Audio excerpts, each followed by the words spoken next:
أشهد أن محمدا رسول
Allah yang tidak kita jalankan?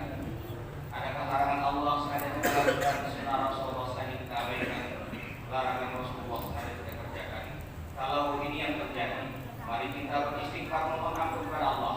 Mudah-mudahan waktu kita yang masih tersisa yang tak kapan berakhirnya, Allah akan senantiasa memberikan kita kekuatan, membimbing kita untuk senantiasa menjalankan perintahnya. Allah akan senantiasa memberikan kita kekuatan, membimbing kita untuk senantiasa melarangnya sampai akhir hidup kita. Itulah yang dinamakan takwa. Sidang Jumat Allah. Dalam kesempatan yang sangat singkat ini, saya akan menyampaikan khutbah yang kami beri judul menuju kesempurnaan jiwa. Mengapa materi ini kami angkat? Karena mulai kita bangun tidur sampai kita tidur kembali, ada dua persoalan yang pasti kita hadapi, susah dan senang. Banyak orang yang tidak siap dikala cobaan datang pada dirinya. Tetapi ada juga yang tidak siap manakala harta datang padanya. Waktu hartanya banyak dia lupa Allah, tetapi pada dia susah dia ingat Allah. Tetapi sebaliknya, pada saat hartanya banyak dia taat kepada Allah, pada saat susah dia lupa akan Allah. Nah, bagaimana supaya kita mampu menghadapi dua situasi ini? Pada saat kita banyak nikmat datang kepada kita mampu hadapi, kita mampu bersyukur. Tapi manakala cobaan datang yang tidak pernah kita harapkan, kita mampu menghadapi cobaan itu sehingga kita menjadi manusia yang paripurna, insan yang benar. Tentu untuk mendapatkan itu semua tidak mudah. Lebih-lebih pada saat ini kita dihadapkan dengan cobaan, bukan saja kita di kota Palembang, tapi di seluruh dunia. Tetapi bagi hamba-hamba yang beriman, yang dadanya sudah sesak, yang dadanya penuh dengan keimanan kepada Allah, yang menjadi manusia yang paripurna, mampu dalam setiap situasi apapun. Untuk mencapai semua itu, tentu ada langkah-langkah. Langkah-langkah itu, syarat-syarat itu sudah Allah berikan melalui Jibril yang disampaikan dari Rasulullah SAW. Bekal itu ada. Apa bekal itu? Bekal itu tidak ada lagi. Yang pertama saya katakan, sholat 5 waktu dengan secara benar. Manakala sholat 5 waktu sudah bagus, sudah baik, apa manfaatnya? Dua penyakit yang pasti tidak akan tinggal dalam diri kita. Di dalam surah Al-Maris kita bisa baca dalam ayat 19, 20, 21, 22. Kata Allah, innal insana khuliqa halu'a idza massa syarru yasu'a wa idza massa khairu manfa'a ila musallin. Kata Allah dalam firman-Nya, manusia itu aku beri dua sifat. Manakala mereka itu kami uji kata Allah, mereka itu betul sesat lagi bersedih hati. Tetapi manakala mereka itu kami beri nikmat dikit saja, mereka itu pikir lagi lupa diri. Tetapi ada kecuali ilal musallin, kecuali orang-orang yang sholat, dan mereka selalu mengerjakan sholat. Nah, artinya orang yang mengerjakan dengan sholat, yang terus-menerus mengerjakan sholat sesuai dengan perintah Allah melalui Rasulullah SAW, tentulah dia siap menghadapi semua cobaan. Pertanyaannya bagaimana? Dia sudah kelihatan sholat, rajin, rajin sholat, tetapi dia putus asa, sudah putus asa. Apakah sholatnya selama ini tidak diterima oleh Allah? Tentulah dia perlu mengkaji ulang. Ada apa? Karena Al-Quran pasti benar adanya. Maka dalam surat Al-Baqarah ayat yang kedua, setelah alif lam mim, Allah katakan dzalikal kitabul la raiba fihi hudal lil muttaqin. Kitab ini tidak ada keraguan di dalamnya, petunjuk bagi hamba-hamba yang bertakwa. Artinya manakala Allah katakan orang yang sholat itu pastilah orang yang tidak mudah putus asa. Artinya kalau ada mereka yang mudah putus asa, mudah susah, mudah gelisah, dicoba sedikit saja, artinya yang perlu diperbaiki sholatnya. Kita sendiri perlu mengkaji diri kita. Terlebih pada saat ini cobaan yang begitu berat, mulai dari pandemi corona, tidak hanya kesehatan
daerah-daerah tertentu masih orang susah mencari kehidupan saat ini.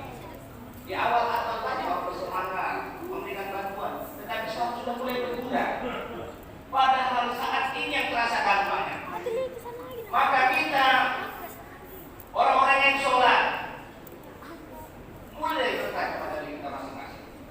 Karena orang yang di dalam api neraka itu ditanya, mengapa kamu masuk dalam neraka sakor?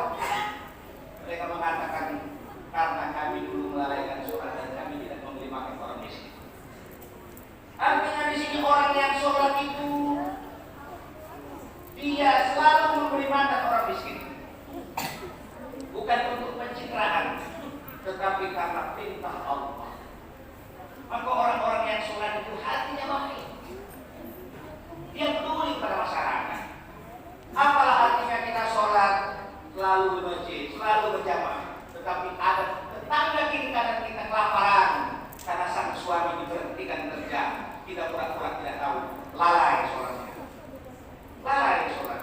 Mari kita jadi keukuran, apakah kita sudah termasuk orang-orang yang betul-betul sholat? Tidak usah ditanya apakah kita khusyuk atau tidak. Khusyuk atau tidak, lihat hasilnya. Kalau dia mampu menghadapi cobaan, dia mampu berbagi dalam kenikmatan, dia ada rezeki, dia bantu walaupun tidak banyak, semampunya, insya Allah sholatnya sudah menjadi benteng dalam hidupnya. Insya Allah sholatnya sudah khusyuk. Tetapi kalau belum, a'udzubillah subhanallah, ara'aital ladzi yukazzibu bid-din, fadzalika alladzi yad'u yatim wa la yahuddu 'ala ta'amil miskin, wa wailul lil musallin. A'udzubillah subhanallah. Jangan sampai kita sepertinya rajin beribadah, rajin sholat, ke masjid, bertingkat berjamaah, tetapi tidak berperilaku sesuai dengan apa yang diterangkan oleh Al-Quran. Maka dari itu tidak ada lain langkah awal kita perbaiki sholat kita yang memang sudah baik tambah baik, tapi yang belum baik kita mulai tarik lagi. Mengapa sholat itu tidak terpengaruh? Barangkali kita wudhu kita yang sembarang, barangkali sholat kita yang masih sembarang, asal-asalan. Karena mengapa? Orang yang sholatnya baik, orang sholatnya yang terus-menerus, ternyata inilah kunci memasuki surga Firdaus. Walladzina hum ala sholawatihim ala sholatihim yuhafizun. Ulaika humul warithuna alladzina yarithuna al-firdaus hum fiha khalidun. Orang-orang yang memelihara sholatnya, kata Allah, mereka itulah yang bakal mewarisi surga Firdaus, dan mereka kekal di dalamnya. Apa yang kita lakukan hari ini? Insya Allah kita mendapat kuncinya surga Firdaus. Amin ya rabbal alamin. Yang kedua, sidang Jumat rahimahullah, agar kita mampu menjadi jiwa yang paripurna. Tidak ada lain qiraatul Quran, banyak-banyak kita membaca Al-Quran. Kelebihan Al-Quran dari kitab-kitab yang lain, karena dia wahyu Allah. Karena dia wahyu Allah, kita membacanya, mendengarnya menjadi nilai ibadah. Satu ayat saja kita belajar di pagi hari dari Al-Quran lebih baik daripada sholat sunnah 100 rakaat.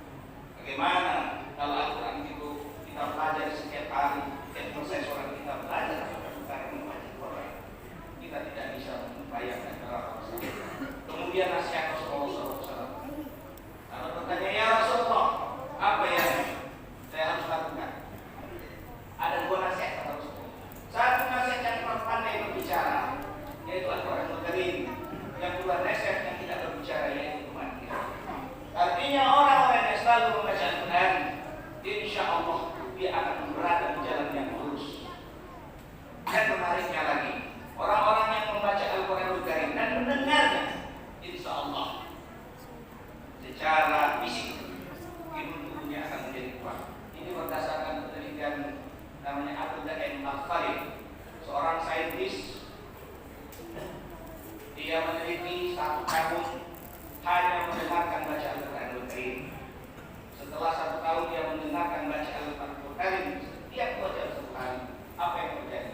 Katanya imun tubuhnya menjadi kuat.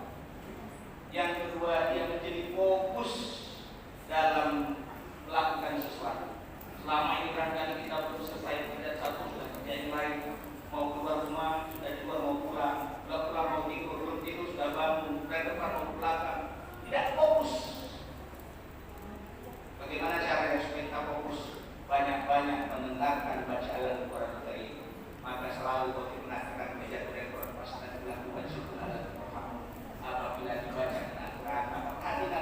simaklah, dengarkanlah agar kalian mendapat rahmat. Mendengarnya saja mendapat rahmat.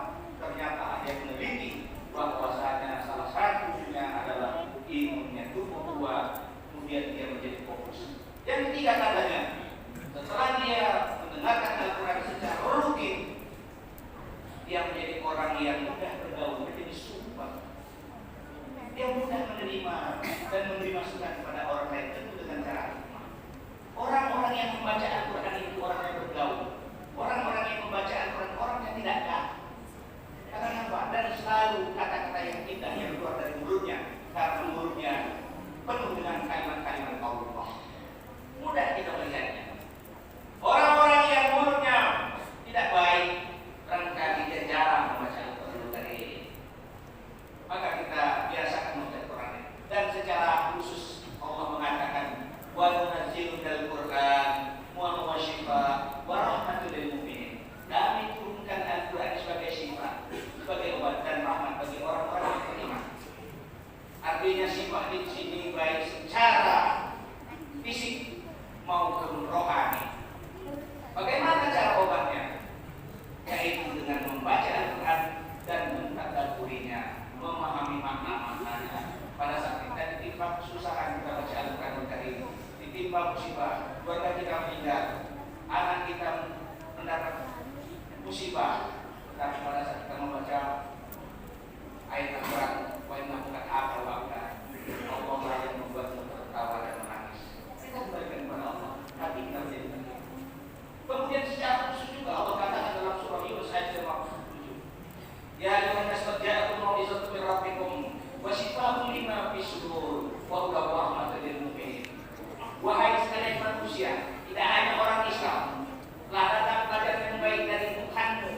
Wa shifaa'un lima fis sudur, penyakit yang berada di dalam dada. Wa hudan wa rahmatun lil mu'minin, petunjuk dan rahmat bagi orang-orang yang beriman. Artinya kita ada petunjuk di rumah kita, ada obat di rumah kita, ada lentera di rumah kita, ada cahaya di rumah kita. Itulah Al-Quranul Karim. Maka sebagai hamba yang beriman, jangan hanya membaca Al-Quranul Karim hanya bulan puasa. Sibuk membaca Al-Quran hanya bulan puasa, berarti hanya setahun sekali. Haruslah kita jadikan pakaian kelebihan Al-Quran dari kitab yang lain. Kita membaca Al-Quran, kita dapat semuanya. Kita dapat tentang ekonomi, kita dapat tentang psikologi, kita dapat tentang segala sesuatu tentang kehidupan ini. Baik ekonomi, kemudian ilmu-ilmu yang lain kita dapatkan. Bagaimana cara berbicara, semuanya ada dalam Al-Quran. Itulah kalimat yang sempurna. Maka dari itu sangat rugi manakala Al-Quran tidak kita manfaatkan sebaik-baiknya dalam kehidupan kita.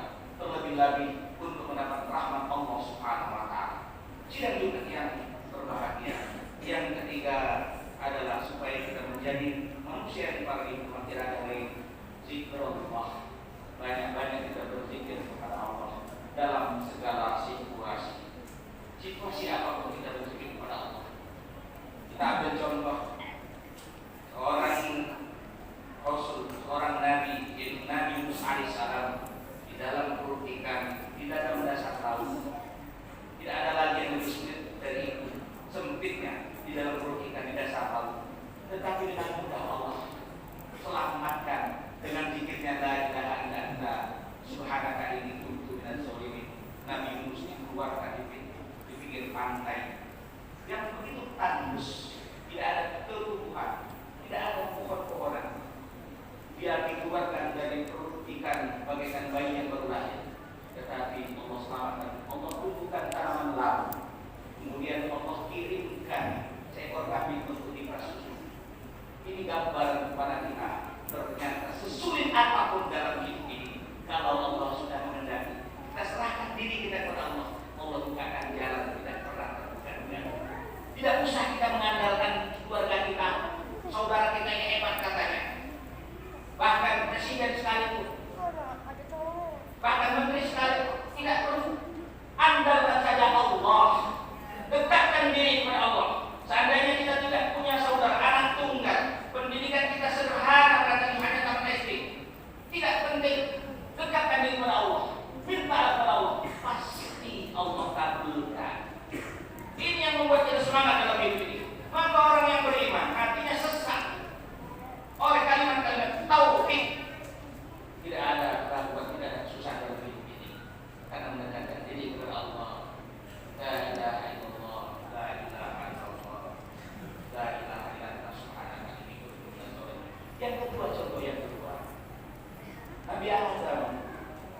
diturunkan di India, Hawa diturunkan di Jeddah, Nabi bertemu di padang Arafah.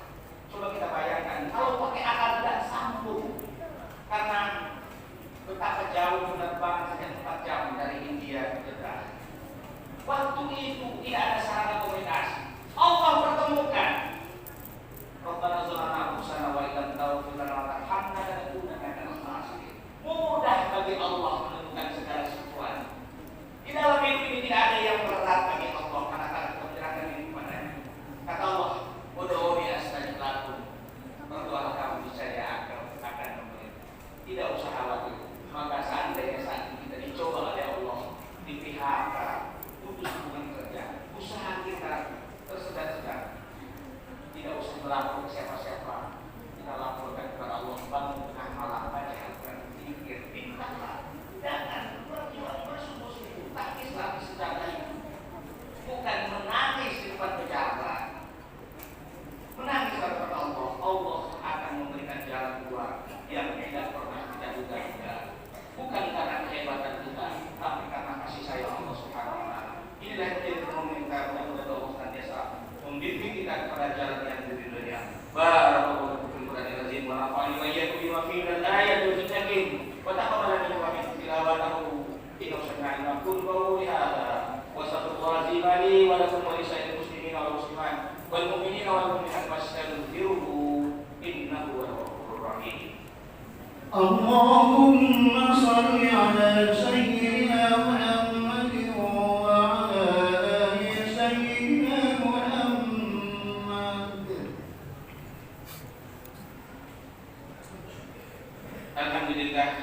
Alhamdulillahilladzi hadana li hadza wa ma kunna linahtadiya laula an hadana Allah. Asyhadu an la ilaha illallah wa la syarika lah wa asyhadu anna Muhammadan abduhu wa rasuluh. Allahumma shalli ala Muhammad wa ala alihi wa sahbihi ajma'in. Amma ba'du fa ya ibadallah, usikum wa iyaya bittaqwallah faqad faza al-muttaqun. Qala Allahu ta'ala fi kitabihil karim, a'udzu billahi minasyaitonir rajim. Bismillahirrahmanirrahim. Innallaha wa malaikatahu yusholluna 'alan nabi. Ya ayyuhalladzina amanu shallu 'alaihi wa sallimu taslima. Allahumma shalli ala sayyidina Muhammad wa ala alihi wa sahbihi ajma'in. Allahumma ighfir lil mu'minina wal mu'minat wal muslimina wal muslimat al ahya'i minhum wal amwat bi rahmatika ya arhamar rahimin. Rabbana zalamna anfusana wa illam taghfir lana wa tarhamna lanakunanna minal khasirin. Rabbana atina fid dunya hasanah wa fil akhirati hasanah wa qina adzabannar. Ibadallah, innallaha ya'muru bil adli wal ihsan wa ita'i dzil qurba wa yanha 'anil fahsya'i wal munkari ya'izukum la'allakum tadhakkarun. Allahu akbar.